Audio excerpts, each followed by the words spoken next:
बद्री नारायण जी, दोनों स्टेट में सर्वेस जो इशारा कर रहे हैं वो ये कि एमपी और छत्तीसगढ़ में सरकार बना लेगी बीजेपी। राजस्थान में, माफ कीजिएगा, एमपी और छत्तीसगढ़ में कांग्रेस सरकार बनाने में कामयाब रहेगी और राजस्थान में बीजेपी सरकार बना ले जाएगी। आप इससे इत्तेफाक रखते हैं? और कौन से वो फैक्टर्स हैं जो इस वाले रिजल्ट ओरिएंटेशन को सपोर्ट करते हैं? देखिए गरिमा जी, एक तो अभी चुनाव 4-5 महीने 6 महीने दूर है और कहते हैं चुनाव में कुछ भी हो सकता है। ऐन वक्त में यानी 1 महीने 15 दिन तक परिवर्तन हो सकते हैं स्थितियों में। तो मुझे लगता है कि एक तो अभी बहुत कंक्लूसिव ढंग से कुछ भी कहना मुश्किल है। We are talking about Madhya Pradesh, Rajasthan and Chhattisgarh. मैं कह रहा हूँ राजस्थान में, मैं तीनों के लिए कह रहा हूँ, जहां भी इन दो में क्लोज, एक में छत्तीसगढ़ में सचमुच भूपेश बघेल को एज है। भूपेश बघेल की स्थिति बहुत अच्छी है, लेकिन कह नहीं सकते भीतर से क्या परिवर्तन चलता है। कई बार किधर से किधर लहर किधर चली जाती है, कहना मुश्किल होता है। तो मैं अलग से बात कह रहा हूं कि ये जो राजस्थान में क्लोज फाइट है और जो स्ट्रेंथ ये है कि जैसा विनोद जी ने बहुत अच्छे से व्याख्या की कि पॉलिटिक्स में 2 तरह की बात होती है। तो होता है होप, यानी पॉसिबिलिटीज। सारे नेता अगर पॉसिबिलिटीज में जीते हैं, होप में जीते हैं, तो ज्यादा मेहनत करते हैं। एक ये स्ट्रेटजी भी होती है। दूसरा होता है मोदी का चेहरा इतना कोहेसिव है, इतना इंक्लूसिव है कि वो कहते हैं ना विष पी जाना, यानी जो निगेटिव भी है उनकी अपनी उनके यहाँ के लोकल लीडर्स की पॉलिटिक्स को, उसको भी पी जाने की क्षमता मोदी के पूरे व्यक्तित्व में, राजनीतिक के सिंबल में है। दूसरा, तीसरा, कांग्रेस के बारे में खुद ही राहुल गांधी ने अभी 7-8 साल पहले एक बार कहा था कि कांग्रेस खुद को ही हराती है, कांग्रेस को कोई और नहीं हराता। तो ये जो फ्रैक्शंस हैं और ये सारे दलों के साथ ये समस्या होती है कि मध्य प्रदेश में भी देखिए कांग्रेस 2 लोगों का कोलिजन है, कमलनाथ और दिग्विजय सिंह। इसके पहले उसमें ज्योतिरादित्य सिंधिया भी थे। ये 3 की मिला के कांग्रेस बनती थी और एक और सुभाष यादव वगैरह का घड़ा था। ऐसे ही बीजेपी के भी घड़े हैं। छत्तीसगढ़ में ये घड़े कम हैं, लेकिन वहां भी जो देव साहब हैं और उनके अपने कॉन्टेस्टेशन है। राजस्थान में इन दोनों कॉन्टेस्टेशन है ही है।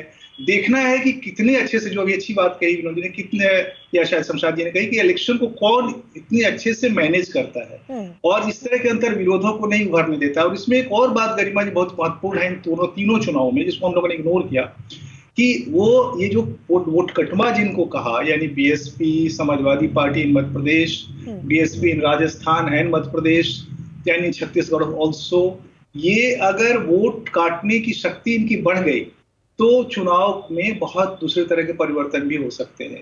क्योंकि चुनाव में जीत हार 10 से 15,000 20,000 वोटों से विधानसभा चुनाव में हो जाते हैं। और आप देखिए बुंदेलखंड से लेकर के ये पूरा ये जो रेंज है, ये रीवा और ये वाला जो रेंज है, इसमें बीएसपी के पास कैपेसिटी है वोट, अच्छी संख्या में वोट लेने की। आप ठीक कह रहे हैं बद्री नारायण जी, क्योंकि पिछले चुनावों में भी छत्तीसगढ़ में बीजेपी और कांग्रेस के बीच बड़ा फासला था, लेकिन राजस्थान और मध्य प्रदेश में तो तकरीबन 12-15 सीटों का फासला था। ऐसे में ये जो 3 राज्यों के चुनाव हैं, उनमें मुद्दे कितना बड़ा की फैक्टर रहेंगे, कितना बड़ा रोल प्ले करेंगे? कौन से मुद्दे होंगे जो डिसाइसिव होंगे? देखिए, मुझे लगता है कि मुद्दे एक तो देखिए गरीब कल्याण एक बड़ा मुद्दा होगा। गरीब कल्याण, सारे जो पॉलिसीज हर कोई बताएगा कि हमने ये किया, हमने वो किया। विकास, गरीब कल्याण लोकल स्तर पर, ये जो शासन में जो पार्टी है वो बताएगी। जो विपक्ष में है वो अपने एजेंडे लेके आएगी कि देखिए हमने ये, हमारे पास ये है एजेंडा, हम ये करेंगे, हम वो करेंगे। मध्य प्रदेश में जैसे अभी कांग्रेस ने कोऑपरेटिव में 50% वुमेन को महत्व देने की बात करी है। कोऑपरेटिव एक बहुत बड़ा फोर्स है मध्य प्रदेश की राजनीति में, जिसको कि प्राय ठीक से समझा नहीं जाता है। तो वो एक अच्छी स्ट्रेटजी है। तो एक तो गरीब कल्याण का मुद्दा, दूसरा विकास का मुद्दा रहेगा, तीसरा जो मुद्दा रहेगा ये जो सनातन वगैरह था, ये मुद्दा नहीं होगा। लेकिन मोदी का चेहरा भी एक बड़ा मुद्दा होगा।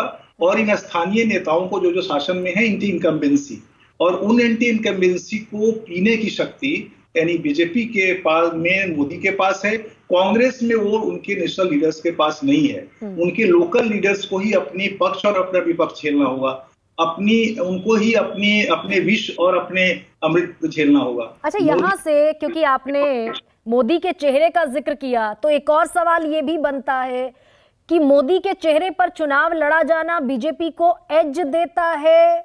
ये तो बहुत सारी बार देखने को मिला, लेकिन पंजाब में, हिमाचल में, कर्नाटक में, दिल्ली एमसीडी में, दिल्ली विधानसभा में ये एज नहीं मिल पाया, ये भी बड़ा फैक्टर है कि, और नहीं मिल पाया तो इन 2 राज्यों में, 3 राज्यों में मिलेगा या नहीं मिलेगा?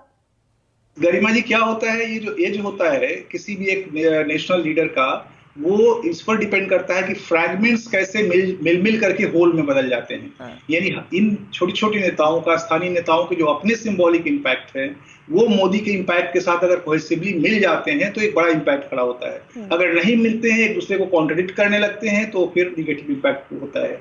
मुझे लगता है मध्य प्रदेश, राजस्थान में और मध्य प्रदेश में थोड़ी स्थिति कंफ्यूजन की है, लेकिन राजस्थान में मोदी का चेहरा बहुत इफेक्टिव होगा इस चुनाव में। मुझे लगता है वही अशोक गहलोत की शक्ति को काट सकता है।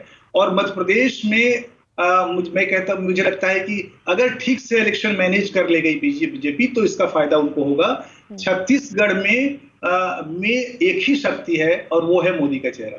अगर वो काम कर गई तो कर गई, नहीं कर गई तो फिर मुश्किल। क्योंकि रमन सिंह वहां लगभग खत्म से हो गए हैं आधार उसमें। तो राजस्थान में मोदी का चेहरा काम करेगा, मध्य प्रदेश में आप कह नहीं सकते।